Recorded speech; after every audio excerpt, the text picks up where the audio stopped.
എല്ലാവർക്കും നമസ്കാരം. നമ്മുടെ പുതിയൊരു വീഡിയോയിലേക്ക് എല്ലാവർക്കും സ്വാഗതം.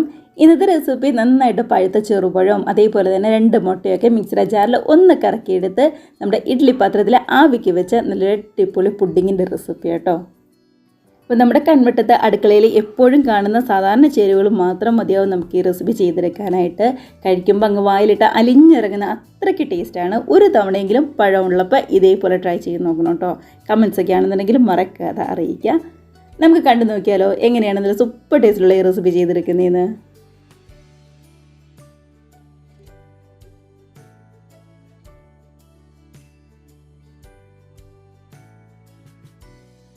അത് നമുക്ക് റെഡിയാക്കാനായിട്ട് തുടങ്ങാം. അതിനായിട്ട് ഞാൻ ഇവിടെ ഒരു പാത്രത്തിനകത്തേക്ക് 2 കപ്പ് പാലാണ് ചേർത്ത് കൊടുക്കുന്നത്. നമ്മുടെ പശുമ്പാൽ 250 ml കപ്പിന് 2 കപ്പ് 500 ml 1/2 ലിറ്റർ പാലാണ് നമ്മൾ ചേർത്ത് കൊടുക്കുന്നത്.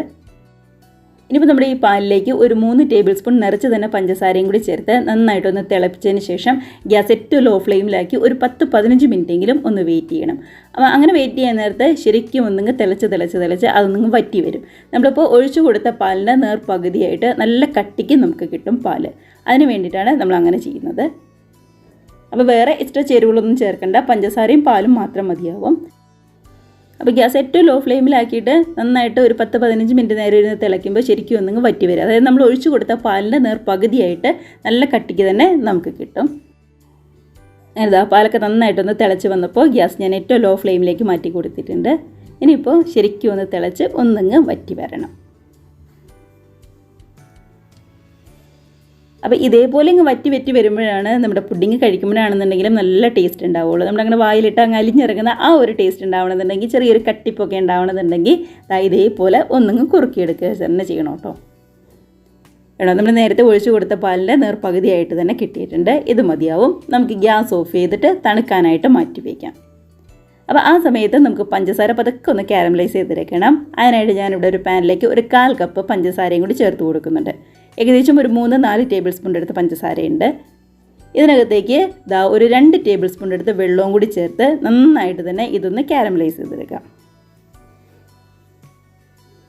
അപ്പോൾ ഗ്യാസ് ഈ സമയത്ത് ഏറ്റവും ലോ ഫ്ലെയിമിലാണ് വെച്ചിരിക്കുന്നത്. കണ്ടോ, നന്നായിട്ടൊന്ന് തിളച്ച് പഞ്ചസാര ഒക്കെ ആണെങ്കിലും ശരിക്കും ഒന്നും ഉരുകി വരുന്നുണ്ട്. എൻ്റെ കൈയെടുക്കാതെ ഇളക്കി കൊടുക്കുക കേട്ടോ. കളറൊക്കെ ഒന്ന് മാറിയിട്ട് വേറൊരു ഗോൾഡൻ കളറായിട്ട് വന്നിട്ടുണ്ട്. ഇപ്പോൾ ഈ സമയത്തൊന്നും ഗ്യാസ് ഒരുപാട് കൂട്ടി വെക്കരുത് കേട്ടോ. ഏറ്റവും ലോ ഫ്ലെയിമിലാക്കിയിട്ട് വേണം കൈയെടുക്കാതെ ഒന്ന് ഇളക്കി കൊടുക്കുന്നത്. കണ്ടോ, ശരിക്കും കളറൊക്കെ ഒന്ന് മാറിയിട്ട് നന്നായിട്ട് പതയൊക്കെ വന്ന് കളറൊക്കെ ശരിക്കും മാറി കാരമലൈസായി വന്നിട്ടുണ്ട്. അപ്പോൾ നമ്മൾ പെട്ടെന്ന് തന്നെ ഗ്യാസ് ഓഫാക്കിയിട്ട് പുഡിങ് ഏത് പാത്രത്തിലാണോ സെറ്റ് ചെയ്യാനായിട്ട് വെക്കുന്നത് ആ പാത്രത്തിലേക്ക് ആദ്യമേ കാരമലൈസ് ചെയ്ത് നമ്മുടെ ഈ പഞ്ചസാര അങ്ങ് ചേർത്ത് കൊടുക്കുകയാണ്. കണ്ടോ, ഇതിപ്പോൾ ഒരുപാടൊന്നും കരിഞ്ഞൊന്നും പോകാതെ കറക്റ്റായിട്ട് തന്നെ കിട്ടിയിട്ടുണ്ട്. കൈയെടുക്കാതെ തന്നെ ഇളക്കുക. ഈ ഒരു കളറായി കഴിയുമ്പോൾ അപ്പോൾ തന്നെ നമ്മൾ ഗ്യാസ് ഓഫ് ചെയ്തിട്ട് ഈ പാത്രത്തിലേക്ക് അങ്ങ് ഒഴിച്ചു കൊടുക്കണം കേട്ടോ. കണ്ടതാ ഈ ഒരു കളറിൽ തന്നെ വരണം. അപ്പോൾ നോക്കി നിന്നില്ല എന്നുണ്ടെങ്കിൽ പെട്ടെന്നങ്ങ് കരി പിടിച്ച് പെട്ടെന്ന് പോകും കേട്ടോ. അതുകൊണ്ടാണ് നോക്കി നിന്നിട്ട് വേണം റെഡിയാക്കി എടുക്കാനായിട്ട്. അപ്പോൾ അതവിടെ ഇരുന്ന് ഒന്ന് സെറ്റായി വരട്ടെ. അപ്പോൾ നമ്മുടെ പാലും നടക്കാനായിട്ട് വെച്ചിട്ടുണ്ട്. അതേപോലെ തന്നെ കാരമലൈസ് ചെയ്തും റെഡി ആയിട്ടുണ്ട്. ഇനിയിപ്പോൾ പഴത്തിൻ്റെ മിക്സ് ഒന്ന് അടിച്ചെടുക്കണം. അതിനായിട്ട് ഞാനിവിടെ 3 ചെറിയ ചെറുപഴമാണ് എടുത്തിരിക്കുന്നത്. വലുതാണെന്നുണ്ടെങ്കിൽ ഒരു 2 എണ്ണം മതിയാവും. അതുപോലെ തന്നെ വേണമെന്നുണ്ടെങ്കിൽ നമുക്ക് റോബസ്റ്റ പഴം എടുക്കാം. അതാണെന്നുണ്ടെങ്കിൽ അത്യാവശ്യം നല്ല വലുപ്പമുള്ളതാണെന്നുണ്ടെങ്കിൽ 1 എണ്ണം മതി. മീഡിയം സൈസ് ഉള്ളതാണെന്നുണ്ടെങ്കിൽ 2 എണ്ണം എടുക്കുക. നമ്മൾ നേന്ത്രപ്പഴം എടുക്കരുത് കേട്ടോ. അതിനുശേഷം എടുത്ത് വെച്ചിരിക്കുന്ന പഴം ചെറുതായിട്ട് കട്ട് ചെയ്ത് മിക്സിയുടെ ജാറിലേക്ക് മാറ്റി കൊടുക്കാം. കൂടെ തന്നെ 2 മുട്ടയും കൂടി ചേർത്ത് കൊടുക്കുന്നുണ്ട്. ഇനി നമ്മുടെ ഈ പഴത്തിൻ്റെ മിക്സിലേക്ക് നല്ലൊരു ടേസ്റ്റിനും മണത്തിനും ഒക്കെ വേണ്ടിയിട്ട് ഏകദേശം 1 ടീസ്പൂൺ വാനില എസൻസാണ് ചേർത്ത് കൊടുക്കുന്നത്. ഇല്ലാന്നുണ്ടെങ്കിൽ ഏലക്കപ്പൊടി ചേർത്ത് കൊടുത്താലും മതിയാവും, നല്ല ടേസ്റ്റ് ഉണ്ടാവും. അതിനുശേഷം നമ്മൾ നേരത്തെ റെഡിയാക്കി തണുക്കാനായിട്ട് മാറ്റി വെച്ച പാലുണ്ടല്ലോ, വറ്റിച്ചെടുത്ത പാലും കൂടി ചേർത്ത് കൊടുക്കാം. ഇപ്പോൾ പാൽ ഒന്നിച്ച് തന്നെ ചേർത്ത് അരയ്ക്കണം നിർബന്ധമൊന്നുമില്ല, 2ആയിട്ട് ചേർത്ത് അരച്ചു കൊടുത്താലും മതിയാവും. പകുതി പാൽ ചേർത്ത് പഴത്തിൻ്റെ മിക്സൊക്കെ നന്നായിട്ട് അരച്ചതിന് ശേഷം ബാക്കി പകുതിയും കൂടി ചേർത്ത് എല്ലാം കൂടി ഒന്ന് കറക്കിയെടുത്താലും മതിയാവും. ഞാനിപ്പോൾ മുഴുവനെ തന്നെ ചേർത്ത് ഒറ്റ ട്രിപ്പിലങ്ങ് അരച്ചെടുക്കുക കേട്ടോ ചെയ്യുന്നത്. പഴത്തിൻ്റെ കട്ടകളൊന്നുമില്ലാതെ നന്നായിട്ട് തന്നെ ഒന്നങ്ങ് മിക്സ് ചെയ്തെടുക്കുക. നമ്മൾ നേരത്തെ റെഡിയാക്കി വെച്ച പാത്രത്തിൽ കാരമലൈസ് ചെയ്തൊക്കെ നന്നായിട്ട് തണുത്ത് വന്നിട്ടുണ്ട്. അപ്പോൾ ഇതേപോലെ ഒരു അരിപ്പയിലൂടെ നമുക്കങ്ങ് അരിച്ചൊഴിച്ച് കൊടുക്കാം നമ്മുടെ മിക്സ്. അപ്പോൾ ഇതേപോലെ നന്നായിട്ടൊന്ന് അരിച്ചിട്ട് വേണം നമ്മൾ ചേർത്ത് കൊടുക്കാനായി. അതിനുശേഷം നമ്മൾ പഴവും മുട്ടയൊക്കെ ചേർത്ത് ഒന്നിങ്ങ് അടിച്ചെടുത്തതല്ലേ, എന്താണെങ്കിലും പതയുണ്ടാവും. അപ്പോൾ മേളിൽ ആ പത അങ്ങനെ കിടക്കാതെ ഒരു സ്പൂൺ ഉപയോഗിച്ച് ഇതേപോലെ അങ്ങ് മാറ്റി കൊടുക്കണം. ഇപ്പോൾ ഒരു 4-5 തവണ മാറ്റി കൊടുക്കാനുള്ളത് ഉണ്ടാവും. കണ്ടതാ ഇതേപോലെ അങ്ങ് മാറ്റി കൊടുക്കുക. ഇല്ലാന്നുണ്ടെങ്കിൽ ആവിക്ക് വെക്കുമ്പോൾ അത്ര നന്നായിട്ട് വരില്ല. ആ മേൽഭാഗത്തുള്ളത് മാത്രം ഇങ്ങനെ മാറ്റി കൊടുത്താൽ മതി കേട്ടോ. അങ്ങനെ എല്ലാം റെഡി ആയിട്ടുണ്ട്.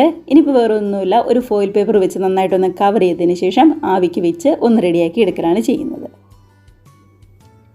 കണ്ടതാ, ഇതേപോലെ ഒട്ടും തന്നെ വെള്ളമൊന്നും വീഴാതിരിക്കാനായിട്ട് നന്നായിട്ട് തന്നെ ഒന്ന് കവർ ചെയ്തെടുക്കുക.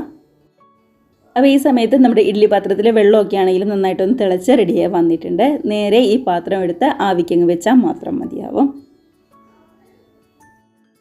ഇനിയിപ്പോൾ ഗ്യാസിൻ്റെ ഫ്ലെയിം എന്ന് പറയുന്നത് നമ്മൾ ഈ പാത്രം വെച്ച് ഒരു 10 മിനിറ്റ് ഫുൾ ഫ്ലെയിമിലും അതിനുശേഷം ഒരു മീഡിയം ഫ്ലെയിമിൽ 30 മിനിറ്റെങ്കിലും ഒന്ന് റെഡിയായിട്ട് വരണം. അപ്പോൾ ഏകദേശം ഒരു 40 മിനിറ്റിൻ്റെ അടുത്ത് വേണം ഇതൊന്ന് സെറ്റായി വരാനായിട്ട്. അപ്പോൾ അതവിടെ ഇരുന്ന് നല്ല പോലെ തന്നെ റെഡിയായി വരട്ടെ.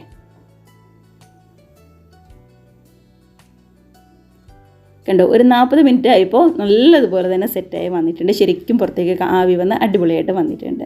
അപ്പോൾ ആദ്യത്തെ ഒരു 10 മിനിറ്റ് ഫുൾ ഫ്ലെയിമിലും അതിനുശേഷം മീഡിയം ഫ്ലെയിമിൽ വേണം വെക്കാനായിട്ട്. ഇനിയിപ്പോൾ വേറെ ഒന്നുമില്ല, ഇത് പുറത്തേക്ക് ഇറക്കി ഗ്യാസ് ഓഫാക്കി പുറത്തേക്ക് ഇറക്കി ആ വലിയ ചൂട്, നമ്മുടെ പാത്രത്തിൻ്റെ വലിയ ചൂടൊന്ന് ആറിയതിന് ശേഷം ഒരു 2 മണിക്കൂറെങ്കിലും നമ്മുടെ ഫ്രിഡ്ജിൽ ഒന്ന് തണുക്കാനായിട്ട് വെക്കണം കേട്ടോ. ഇപ്പോൾ നമ്മൾ ഫ്രീസറിലാണ് വെക്കുന്നതെങ്കിൽ ഏകദേശം 1 മണിക്കൂർ മാത്രം മതിയാവും. അപ്പോഴേക്കും ശരിക്കും ഒന്ന് തണുത്ത് പാത്രവും അതേപോലെ തന്നെ എൻ്റെ ഉള്ളിലെ പുഡിങ്ങും അടിപൊളിയായിട്ട് തണുത്ത് സെറ്റായിട്ട് വരും കേട്ടോ. ആ സമയത്ത് താഴത്തെ തട്ടിലാണ് വെക്കുന്നതെങ്കിൽ ഒരു 2 മണിക്കൂറെങ്കിലും വെക്കാനായിട്ട് ശ്രദ്ധിക്കുക. അങ്ങനെ ഞാൻ ഒരു 2 മണിക്കൂറൊക്കെ കഴിഞ്ഞപ്പോൾ എടുത്തതാണ്. ശരിക്കും തണുത്ത അടിപൊളിയായിട്ട് തന്നെ വന്നിട്ടുണ്ട്. കണ്ടോ, ഇനിയിപ്പോൾ ഒരു കത്തി വെച്ച് ഇതേപോലെ സൈഡൊക്കെ ഒന്നങ്ങ് വിടുവിച്ചതിന് ശേഷം വേറൊരു പാത്രത്തിലേക്ക് മാറ്റി നമുക്കങ്ങ് സെർവ് ചെയ്ത് കഴിക്കാവുന്നതേ ഉള്ളൂ. ഇത്ര എളുപ്പത്തിൽ നിസാര ചേരുവകൾ കൊണ്ട് റെഡിയാക്കി എടുക്കാവുന്നതേ ഉള്ളൂ. ആ പാലൊന്ന് വറ്റിച്ചെടുക്കലാണ് കുറച്ച് ഒരു 10-15 മിനിറ്റ് സമയം വേണ്ട ജോലി എന്ന് പറയുന്നത്. ആ പാലൊന്ന് പതുക്കെ വറ്റിച്ചെടുക്കൽ മാത്രമേ ഉള്ളൂ. അങ്ങനെ നല്ല അടിപൊളി പുഡിങ് ഇവിടെ റെഡി ആയിട്ടുണ്ട്. ഇതിപ്പോൾ കാണുമ്പോൾ തന്നെയാണെങ്കിൽ നിങ്ങൾക്ക് അറിയാമല്ലോ, സൂപ്പറായിട്ട് തന്നെ വന്നിട്ടുണ്ട്. അപ്പോൾ നമ്മുടെ പഴവും മുട്ടയും പാലും പഞ്ചസാരയും കൊണ്ടൊക്കെ ഇത്ര നല്ല ടേസ്റ്റിലുള്ള അടിപൊളി പുഡിങ് നമുക്ക് കിട്ടും. ഒരു തർക്കവുമില്ല, എല്ലാവരും ട്രൈ ചെയ്ത് നോക്കാം കേട്ടോ. അപ്പോൾ വേറെ കോൺഫ്ലവറോ അതേപോലെ തന്നെ അരിപ്പൊടിയോ വേറെ ഒരു പൗഡറും എക്സ്ട്രാ ചേർക്കാതെ നമ്മുടെ വീട്ടിലെ അടുക്കളയിൽ എപ്പോഴും കാണുന്ന സിമ്പിളായിട്ടുള്ള ചേരുവകൾ കൊണ്ട് നല്ല സൂപ്പർ ടേസ്റ്റുള്ള പുഡിങ് തന്നെയാണ്. എല്ലാവരും ട്രൈ ചെയ്ത് നോക്കണം കേട്ടോ. കണ്ടോ, നമ്മളിങ്ങനെ കട്ട് ചെയ്യുമ്പോൾ തന്നെ നല്ല സോഫ്റ്റായിട്ട് അങ്ങ് വരുന്നുണ്ട്. വായിലിട്ട് അങ്ങ് അലിഞ്ഞിറങ്ങുന്ന അത്ര നല്ല ടേസ്റ്റിലാണ് നമുക്ക് ഈ പുഡിങ് കിട്ടിയിരിക്കുന്നത്. അപ്പോൾ പഴം കൊണ്ട് ഉണ്ടാക്കിയതാണെന്ന് ആരും പറയില്ല, അത്രയ്ക്ക് ടേസ്റ്റാണ്.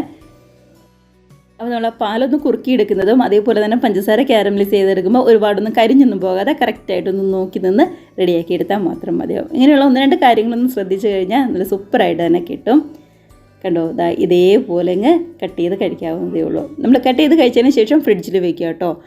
അപ്പോൾ ഒന്നും കൂടി ഒന്ന് തണുത്ത് കഴിയുമ്പോൾ കുറച്ചും കൂടി നല്ല ടേസ്റ്റാണ്. തണുക്കുമ്പോൾ കഴിക്കുന്നതാണ് പുഡിങ് എപ്പോഴും ടേസ്റ്റ് ഉണ്ടാകുന്നത്. അപ്പോൾ വായിലിട്ട് അങ്ങ് അലിഞ്ഞിറങ്ങുന്ന നമ്മുടെ പുഡിങ് എല്ലാവർക്കും ഇഷ്ടമായെന്ന് വിശ്വസിക്കുന്നു. വീഡിയോയ്ക്ക് ഇഷ്ടമായിട്ടുണ്ടെങ്കിൽ ഒന്ന് ലൈക്ക് അടിച്ച് മറ്റുള്ളവരിലേക്കും കൂടി നമ്മുടെ ഈ റെസിപ്പി ഷെയറും കൂടി ചെയ്യാനായിട്ട് മറക്കല്ലേ. അതേപോലെ തന്നെ ആദ്യമായിട്ട് നമ്മുടെ ചാനൽ ആരെങ്കിലും കാണുന്നവരുണ്ടെങ്കിൽ വീഡിയോ റെസിപ്പിയൊക്കെ നിങ്ങൾക്ക് ഇഷ്ടമായിട്ടുണ്ടെങ്കിൽ പ്ലീസ് നമ്മുടെ ചാനലും കൂടി സബ്സ്ക്രൈബ് ചെയ്ത് സപ്പോർട്ട് ചെയ്യുക കേട്ടോ. അപ്പം നമുക്ക് ഇതേപോലുള്ള പുതിയ നല്ല അടിപൊളി വീഡിയോസ് റെസിപ്പീസൊക്കെ ആയിട്ട് വീണ്ടും കാണാം. അതുവരെ എല്ലാവർക്കും ബൈ.